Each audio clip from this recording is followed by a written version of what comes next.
उसी में सब कुछ है। पाप है, पुण्य है, अच्छा है, बुरा है, न्याय है, अन्याय है, दुख है, सुख है, राजा है, रैयत है, समझ गए सब, कूड़ी कंगाल रूप क्रूप, ये सब कुछ मतलब ये चारों खाने और सब कुछ उसने विधान बनाया।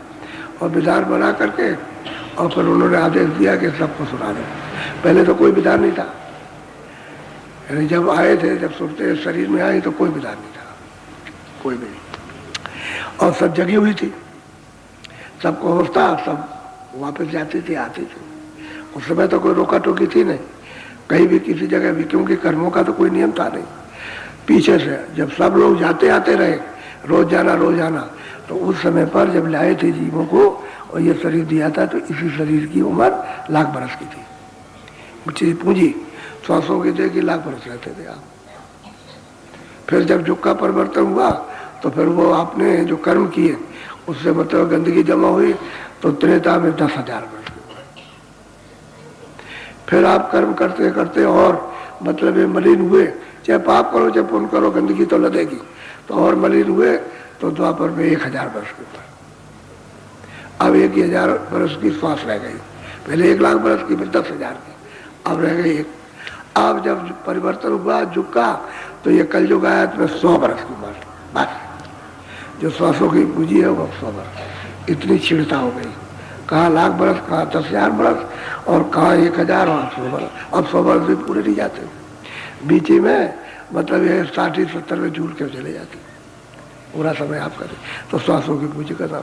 अब कोई और इससे और मलिन युग आ जाए तो आपके मतलब ये 10-20 साल की उम्र रह जाएगी। जैसे पशु पंछियों की है कि भाई कोई 10 साल रहो कि 20 साल चले जाओ, उसके बाद चलो बदल दिए जाएगा। तो किराए का मकान तो किराए का, अपना मकान तो है नहीं, एक दूसरे का। उस समय पर ये सब जाती थी जीवात्मा, वहाँ पे तो सबकी आँख खुली थी। तब गोस्वामी महाराज ने रामायण में कहा, सतयुग जोगी सब ज्ञानी। सतयुग में जब सत्य का समय था, कर्मों का विधान नहीं बना था, तब सभी जीवात्माएं योग पथ को, परम पथ को प्राप्त किए हुए थे और सब कृतार्थ थे। न उस समय पर कोई 84 थी, न उस समय कोई नरक बनाए थे।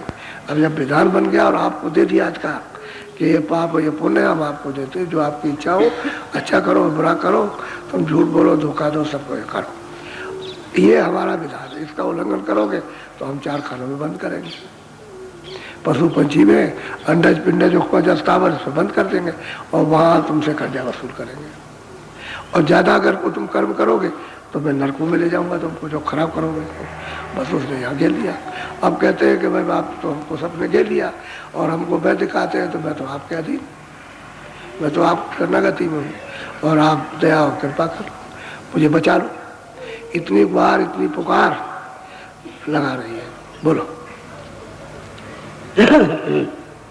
मेरी बुद्धि है मालिन, मन सूरत है अलीन, बाल पौरख सबो चीन, तुम सतगुरु प्रवीण। कहते मेरी बुद्धि तो मैली है।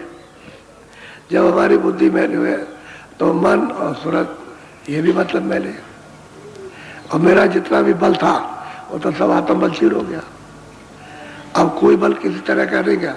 और तुम सूर हो, तुम प्रवीण हो, तुम प्रधान हो, तुम सब कुछ हो, कर सकते हो। आप ये पुकार करती है कि मैं तो, अब तो मैं इस मलिनता में फंस गया, मैं कर्मों के चक्कर में आ गया, अब इससे कैसे छूटूं। पुकार करती है, कैसी दया से कृपा करो कि ये सब साफ हो जाए, कर्मों को काट दो, बल दे दो, बुद्धि को मत, मन को स्थिर कर दो, दूतों को जो काम क्रोध लोभ है, जो भूत बनाए हुए हैं, उनको तो सदमन कर दो, तो आप प्रवीण हो, सब कुछ कर सकते हो।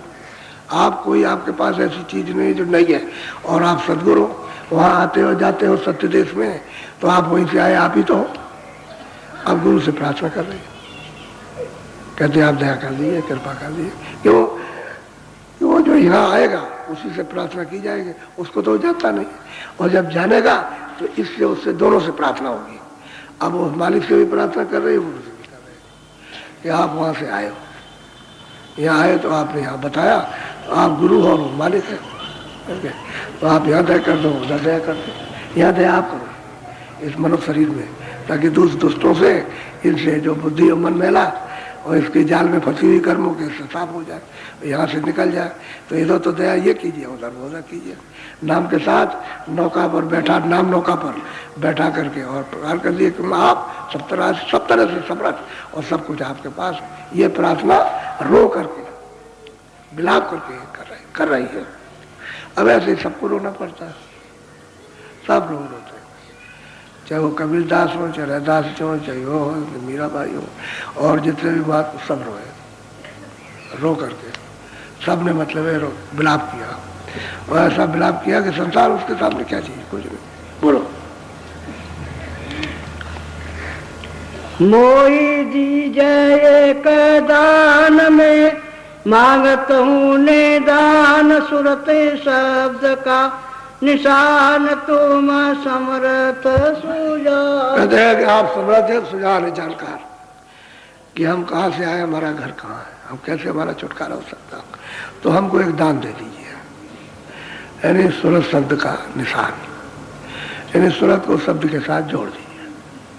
शब्द कहते हैं नाम, नामी को शब्द कहते हैं और शब्द को ही नाम कहते हैं।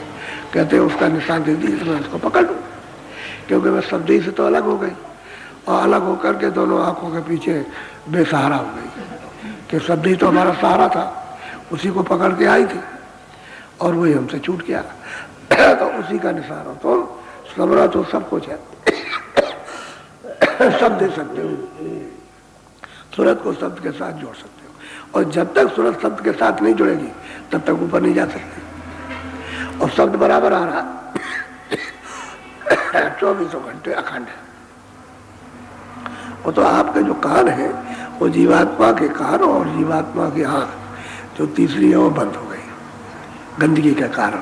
शब्द तो बराबर हो रहा, शब्द एक रस हो रहा, उसमें कोई फर्क नहीं है। लेकिन जब साधन करते हैं लोग, भजन करते हैं, तब सुनाई देता, ध्यान करते हैं तो दिखाई देता, तो शब्द तो आ ही रहा, क्योंकि वो तो खाली है, दरवाजे पे बीच में गंदगी जमा है। अब वो गंदगी हट जाए तो सूरत का नाम से शब्द के साथ मिला हो जाए। कहते हैं उसी का निशान मांगते, जरा सा निशान दे दीजिए जरा सा, तो मैं उसके साथ में लग जाऊँ। वही, और आप सुजान है, आप सब जानते हैं ऊपर से नीचे तक सब रास्ता जानते हैं जाने आने का, कि हम कैसे आए कैसे पहुँचेंगे। तो नाम का निशान मांग रही है कि शब्द का निशान, सूरत को शब्द के साथ जोड़ दीजिए।